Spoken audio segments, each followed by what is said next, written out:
Hi, lovelies. Today I'm going to talk about 3 of the mistakes that you are probably making without even knowing that are going to mess up your kids. And I'm also going to talk about the one simple thing that you can do in order to stop making those mistakes. So I'm super excited about diving into this, but before I do, I just want to say that this is not a do more, be better video. This is not a video that is going to make you feel guilty. In fact, it's the opposite, which is why what I'm going to share with you is so shocking, so surprising, and so revolutionary. So let me start with a story. And I'm looking over here because this is where my notes are, and I don't want to miss anything. So once upon a time, this is my story, there was a little girl.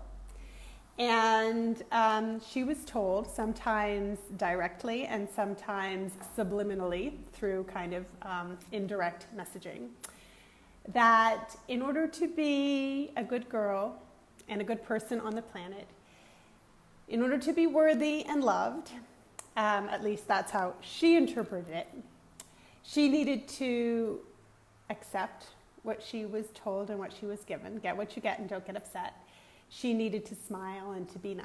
She needed to take care of the people around her.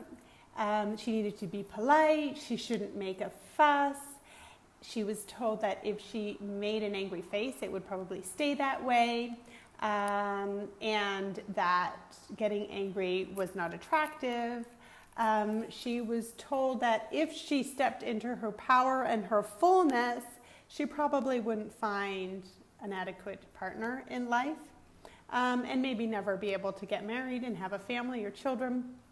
And she was told that if she expressed herself fully and completely, she might scare people away and she might end up alone.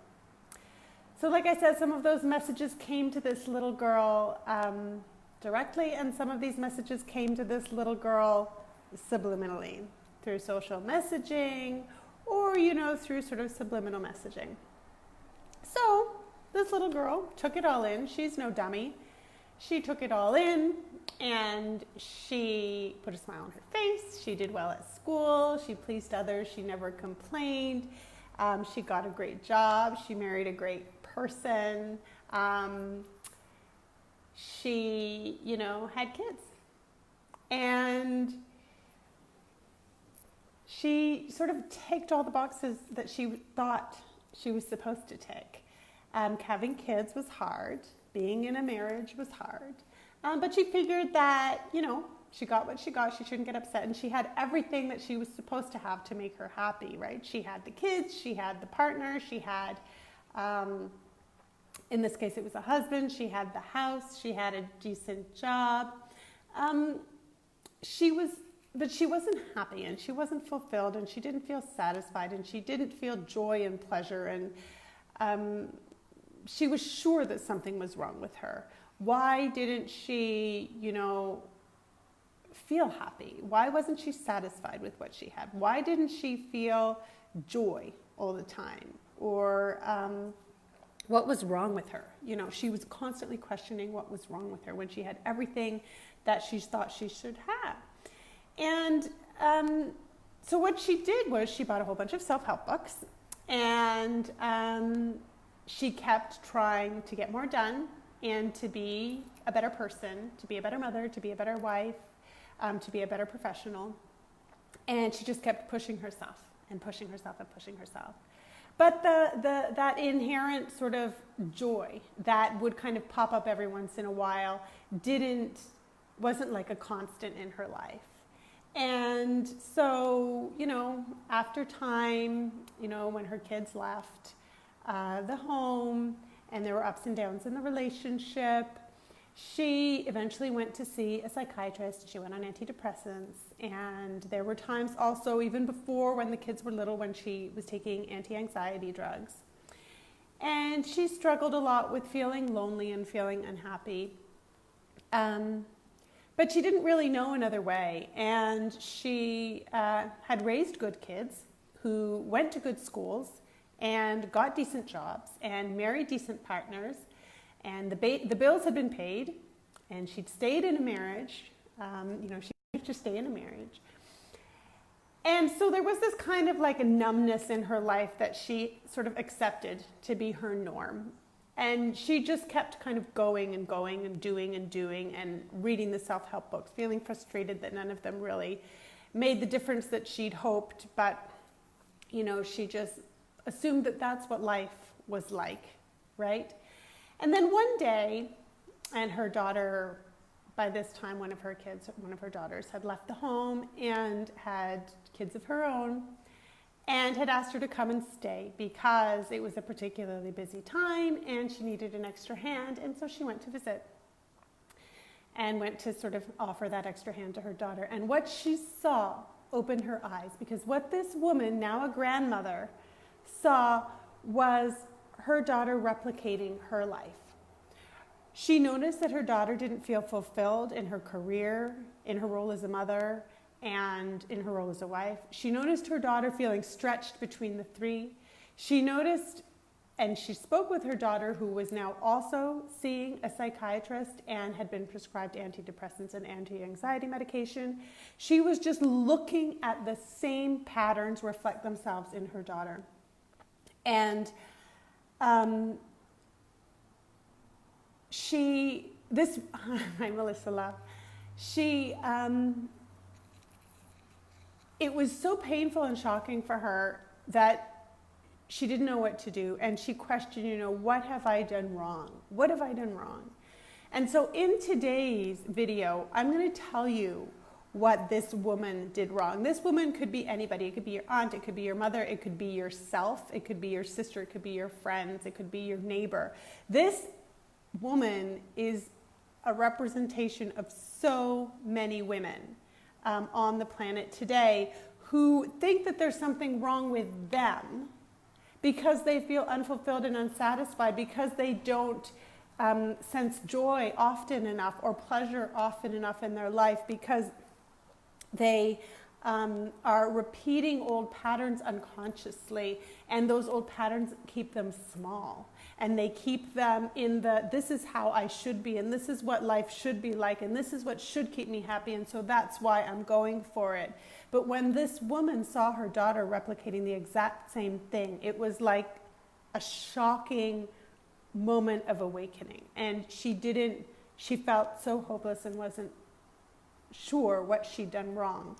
So what I want to do is, stop now and invite you to know and to open your eyes to what you might be doing wrong that will result in your kids living lives that aren't satisfying, that aren't full of self-love, that aren't fulfilling. This is especially true if you have daughters, but I have to say it's also true if you have sons. So, here are the three things that I believe many mothers do. And this is like at a really deep level, because I believe that it's your relationship with yourself and what you believe in that then manifests itself through your choices and your actions, and therefore really is what ends up creating the life that you have. So here's what I think the biggest mistakes us mothers make that can mess up our kids. And it may seem like there's like no relationship at all, but I am going to tie it up at the end, so stay tuned to the end if you can. So the first mistake I think that we make is we really don't get to know ourselves and accept what we learn about ourselves. So the first mistake is really not getting to know ourselves and not investing the time and energy that we need to really get to know ourselves. So when I talk about like getting to know yourself, it's really understanding, that relationship that you have with yourself. So how do you speak to you? What do you say to you? What are the internal workings? What are the stories that you tell yourself? How do those stories, how does that self-talk keep you safe? Do you have self-talk that actually challenges you? Where does all of this come from? Who does it come from? What are the voices that are replicating themselves inside of your head? Are they your mother's voices? Are they your father's voices? Are they your grandparents' voices? Are they your teacher's voices? Where do they come from? And what were your traumatic moments? Like, what were the moments that you see influence choices that you make today? How did these traumatic moments scar you? What are your strengths? What are your fears? Right? And I also want to ask you another really big question that I've only recently started asking people, or the women that I work with, and it's, what does the internal messaging that you have, how does it reflect patriarchal values, or the patriarchal system that we in? How have you internalized those messaging? So these are all really, really important questions. And if you watch a replay of this video, then I urge you to pause and write some of those down. If you want to break the patterns that you don't want to see your children replicating in yourself in terms of how you relate to yourself, then you need to break the patterns yourself. You need to know what the patterns are. You need to have a conscious enough relationship with yourself that you understand how you talk to yourself, what the implications of that self-talk is, and where it comes from. Okay. So the other thing that I think is really important that we know about ourselves is our values and our priorities, not what we are taught to value. So not what we are taught is important to us, or, what we're taught to prioritize in our life, but what we actually value. And some really great questions here to ask yourself in order to, get to the root of the answer is, what do I want to look back on 10 years from now? What kind of memories do I want to create? And that's going to tell you a lot about your values. What do you want to remember, and what do you want to leave behind? That's going to tell you a lot about your values. So the first mistake that I believe you may be making as a mother that is not going to support your children to have a meaningful and fulfilling life and a self-loving relationship with themselves is you not knowing yourself intimately, honestly, and authentically. Okay, the second mistake that I think you may be making is not loving yourself. So when I talk about not loving yourself, again, I'm linking in the accepting. So not loving yourself fully and completely for who you are. So we live in a world, again, I'm really sorry, my notes are over here, so it's kind of weird. I'm looking at the camera and then looking at the camera. So we live in a world where women especially, girls especially, are told that they need to look a certain way, they need to behave a certain way, they need to like certain things and be satisfied by certain things. We're supposed to be grateful when we have certain things, maybe a healthy children, a nice house, a good husband. And anything outside of that is selfish or greedy or ungrateful, right? And as women, we should be grateful, we should be smiling, we should be happy with all of those things, because that's what a good woman does. That's what a good wife and a good mother do. That's what we want. That's what we're supposed to want, right? And when we don't conform, when we seek to get more than we're supposed to be satisfied with, to be happy with, we are judged and criticized. And so what we do is we're kind of constantly looking around and looking outside. Sorry, let me just rewind. So we're judged and we're criticized, and so we stay trying to stay happy with what we have. And maybe we look where there may be some holes within our world. Like, do I need a new purse? Or maybe I just need to upgrade the car and that'll make me happier. Or what does the neighbor have that makes her happy, right? So we shop more. And of course, this fuels, the economy and the capitalist system, which is exactly what it's meant to do. And so we just compare ourselves to others and we just look for material fulfillment, which of course brings us happiness, but very, very, very short term, or sometimes not at all. When you know yourself and you love yourself, you will find the answers to what brings you joy and pleasure by looking inwards, okay? So, which involves a lot of trust. So when you really love someone and accept someone, then you trust that someone. And so that's what we're going for here. We're going for a relationship of love and acceptance and trust to yourself. And in order to find the answers to what's going to bring you joy from a place of love is your body and your feelings. So they are your compass. So loving yourself is taking the time to figure out what brings you joy, what brings you pleasure, what excites you, what fulfills you, what feels good inside you and around you, what makes you laugh, what lifts you up, what rejuvenates you. So those are the questions you need to ask yourself in order to start identifying how to love yourself.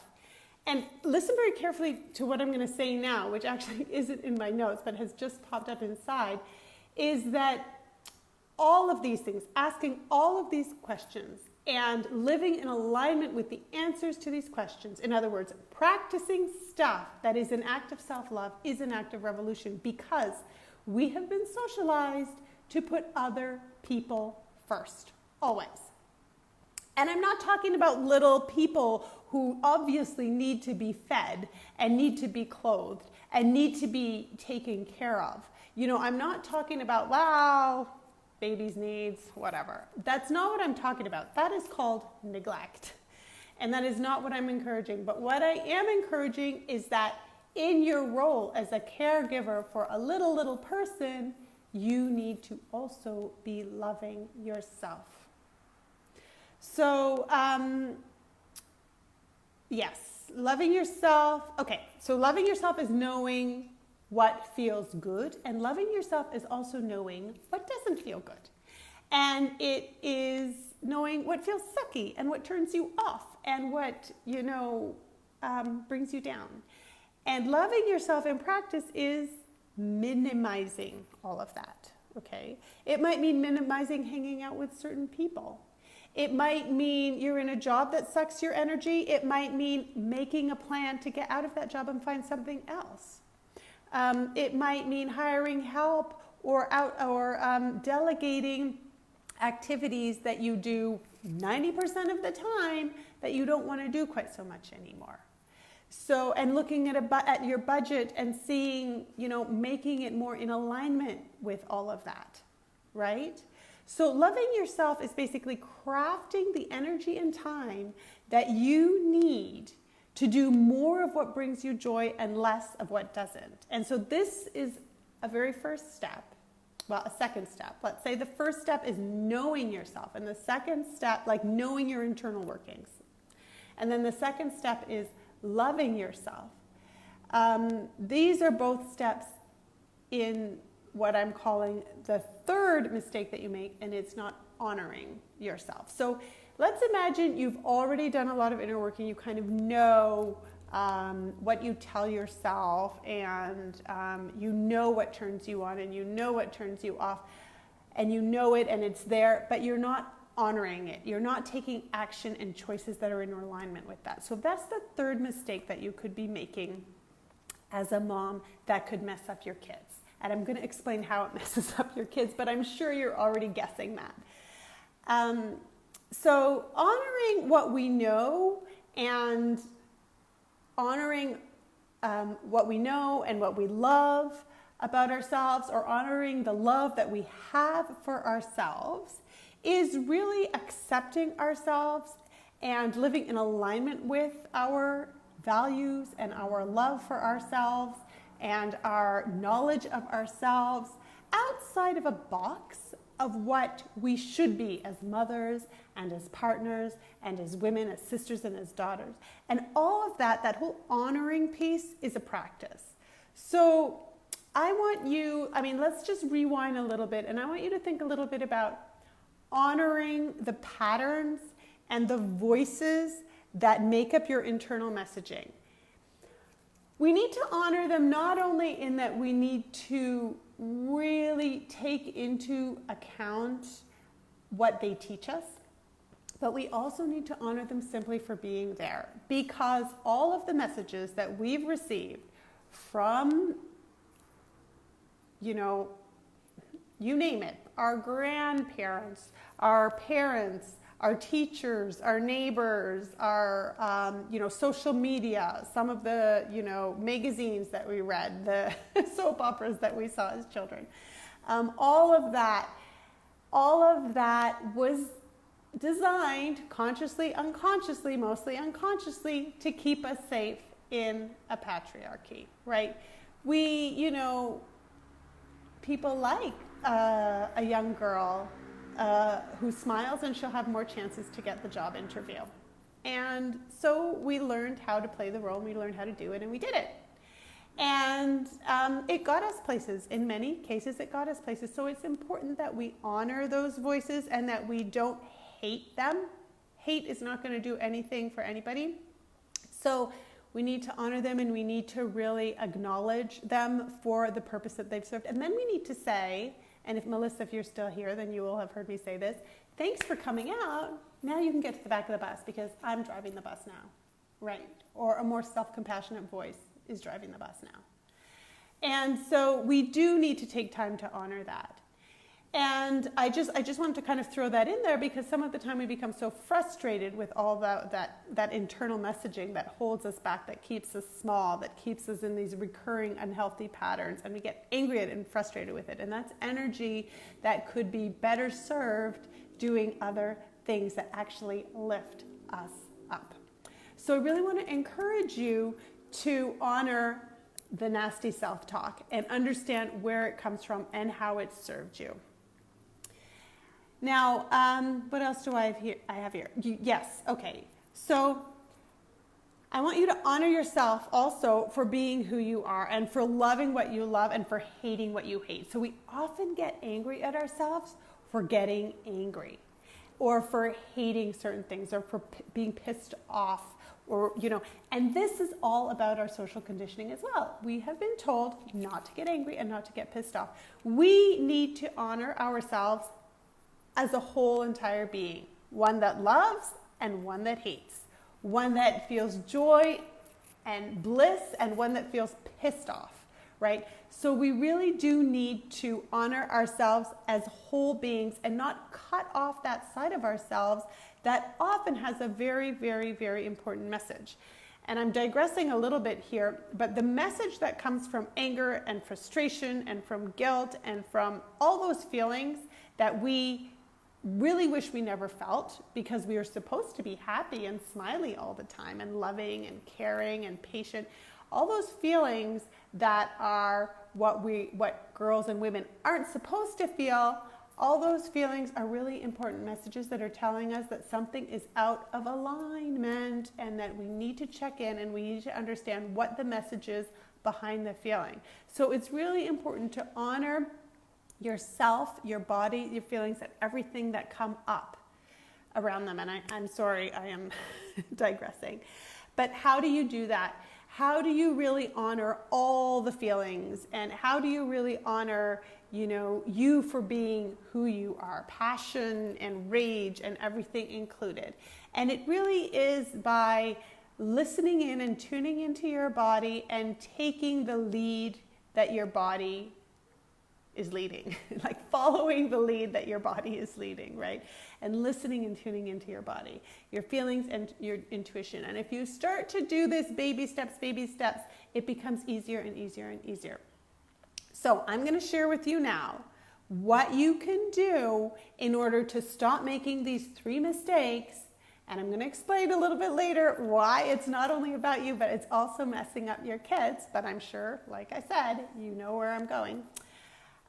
What you can do. So first of all, and I'm not sure, I can see that there are some people watching. I'm not sure how many of you are in the Stress Less Facebook group, because this is going to be broadcast in different places. But if you aren't part of the Stress Less Facebook community, then join it. Because one really important thing for you to do, if you want to start knowing yourself, loving yourself, and honoring yourself as as a mother, as a partner, as a human being who's going to contribute in this world in whatever shape or form turns your crank, then you need to be amongst sisters that are doing the same thing.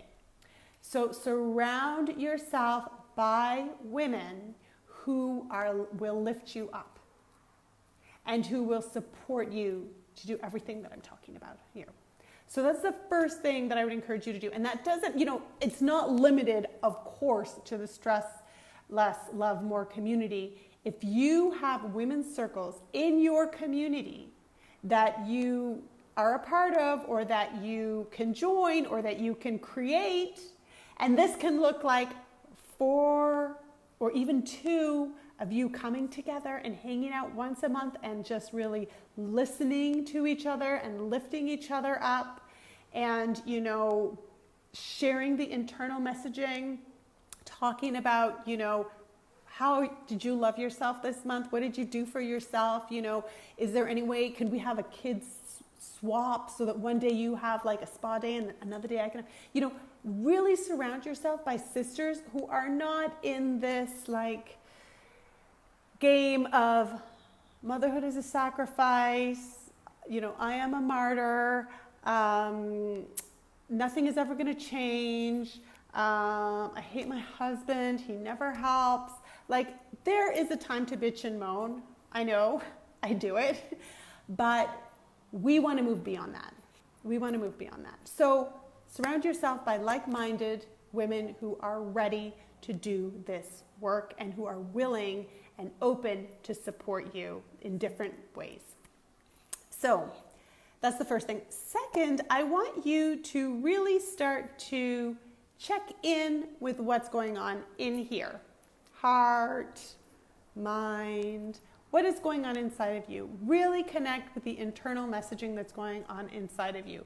Journaling is an excellent and free way to do this. All you need is paper and a pen. And if you feel like, okay, well, where do I start? A really great way to start is simply by kind of end of the day is great because you probably have a lot going on inside of you. Maybe you have a lot going on inside of you in the morning, but maybe it's easier after the kids are in bed. Just sit down and vomit it all out on a piece of paper. What's going on inside of you? And after you do that for a few days, you're going to see recurring patterns. So I encourage you to look at those recurring patterns. If you're overwhelmed and you don't even know where to start, I have a quiz called the Mama Mantra Quiz, and you can check it out. It's free. InEssenceCoaching.com/quiz. I can put the link below.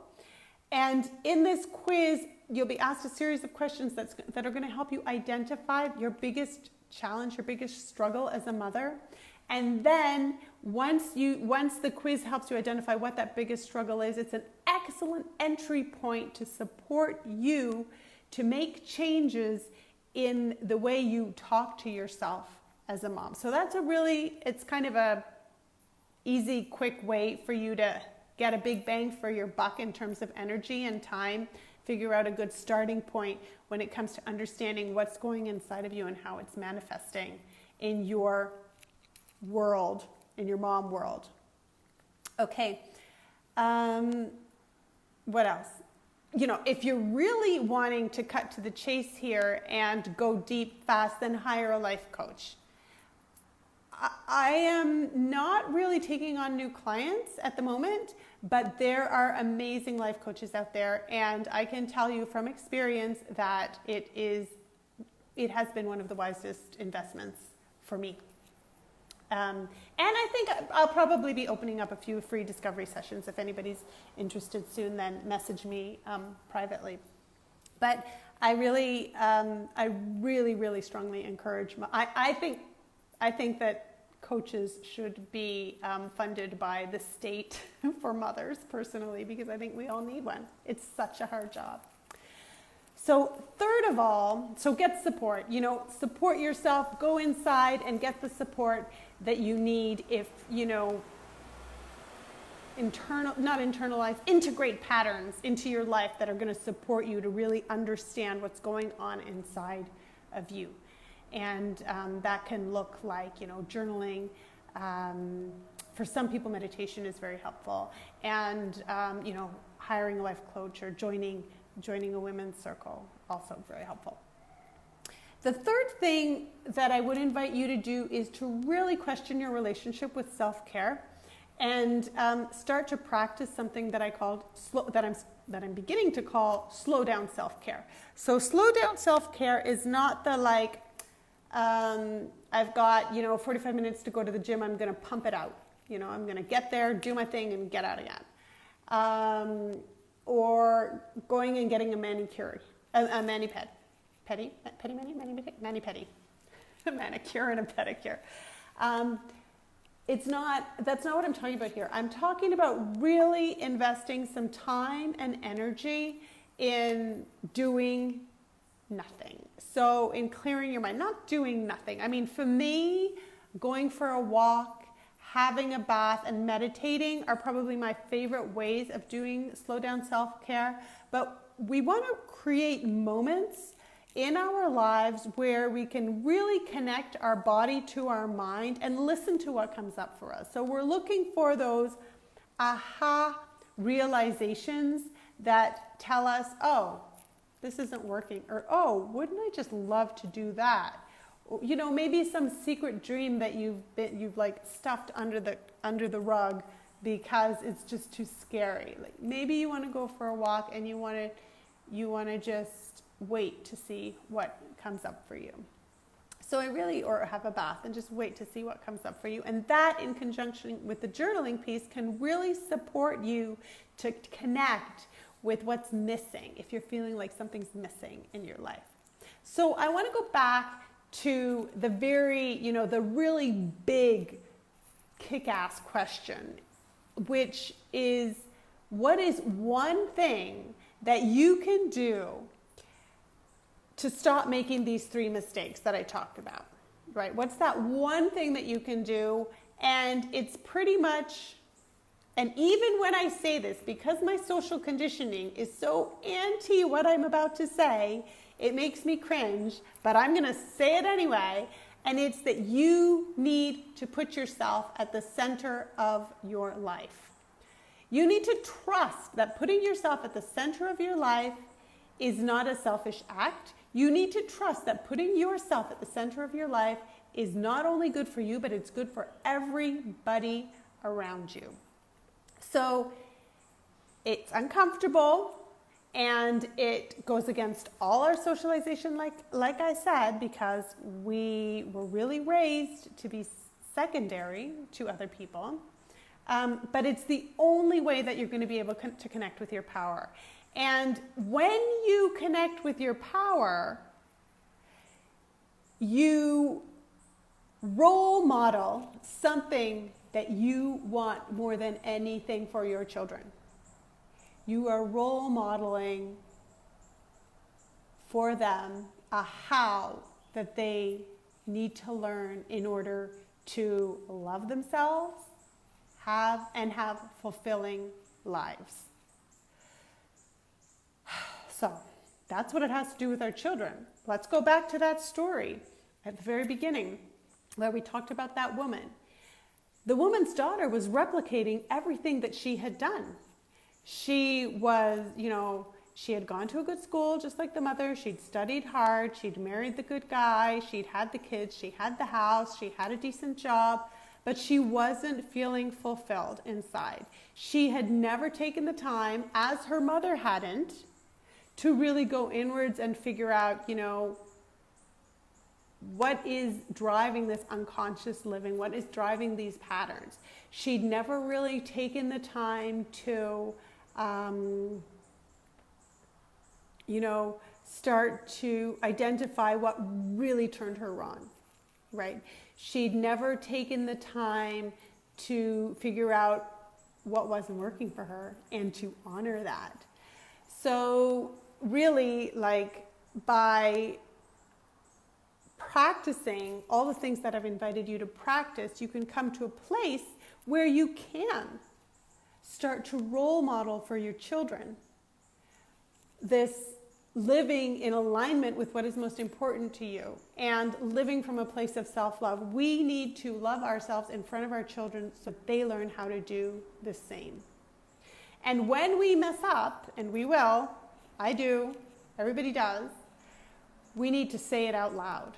We need to say it out loud. We need to say, oh, you know, we went for pizza and it was just a bad idea because the reason mommy exploded is because, you know, I was just too tired and I wasn't listening to my body, and I should have listened to my body, and we should have saved pizza for a night where my body felt like I can be a good mom with my kids and a good partner to my wife. And I have enough energy to do that and go for pizza, right? So like, just, you know, I mean, it's a crazy example. Well, it's not so crazy. It's my example. Like, this is my qualm with Friday night pizzas. Sometimes I'm just too tired to go. And so either I send my husband or nobody goes. And this is not a should. I should go for pizza on Friday nights. That's what a good mom would do. She would take her kids to pizza on a Friday night. It's such a funny thing to say. So while it may seem selfish to do at first, you know, putting yourself, your body center, and trusting that that is what is going to make for a happy home, it is actually a gift, not only to yourself, but to the people around you. And I think the pizza example is a great case in point. The world needs, so here's the thing, the world does not need tired and exhausted, sacrificing martyr moms.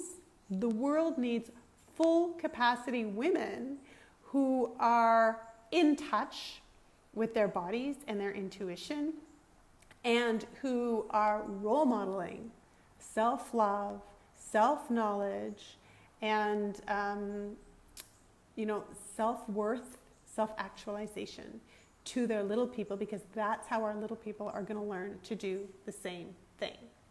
So let me just do a quick review here. The 3 major mistakes that we make that mess up our kids, and it all stems from not trusting that we need to listen to a voice inside and let that voice inside lead the way. We need to trust that voice inside, which speaks through our body and our feelings. We need it to lead the way, and we need to trust that by putting it center and allowing it to lead the way, we are being an example and a role model that our children need, and we are being, and by so doing, we are being the women that the world needs us to be, and the partners and the professionals, citizens that the world needs us to be. So all of that, you know, that is sort of the biggest thing that you can change. If you change anything, change that. 3 mistakes that you have to start making. You have to stop, 3 things that you have to do to stop making those mistakes. You have to start getting to know yourself, getting to know your internal workings and what's holding you back. You have to start loving yourself, really practicing a form of self-love that is not about the shoulds, but that stems from a place of self-knowledge, self-awareness. And you need to honor everything that you learn about yourself, and you really need to honor the love that you have for yourself. This is what our children need to see, because this is what our children need to be. So this is all about, you know, like Mahatma Gandhi's quote, be the change you want to see in the world. That is really what this entire video is about. Mom, be the change you want to see in the world for your children. And of course, excellent benefits for yourself and for anybody who is around you. So I also go through how to support yourself and how to do this. And the 3 things that I recommend, the first thing is to surround yourself by like-minded mothers. Second thing is to really check in and get to know your self-talk. And there are different ways that I recommend that you do that, and you can rewind and watch the video in order to learn what those are. And the third thing is to really up the self-loving self-care routine. So start practicing slow down self-care. So here's what I want you to do after you watch this video. I would like you to please share in the comments below what one thing you are going to do to be able to hear that voice inside of you and to listen in that you're going to allow it to lead the way. So what's the one thing you're going to do to put yourself more in the center of your life? What is that one thing that you're going to do? Leave a comment below. If you're not sure where to begin, then head over to my quiz, inessencecoaching.com/quiz, where you'll learn what a really good starting point for you might be as a mom. And you'll get a whole bunch of tips and a really great mantra that will support you to deal with the biggest struggle that you have. And if you're not part of my Stress Less, Love More Facebook group, then definitely join that, because that is where you can find other mothers who are also on this journey and a great community of support. I hope you found this helpful. I would love to hear your thoughts. I've got other videos on this platform, so check those out too. Bye.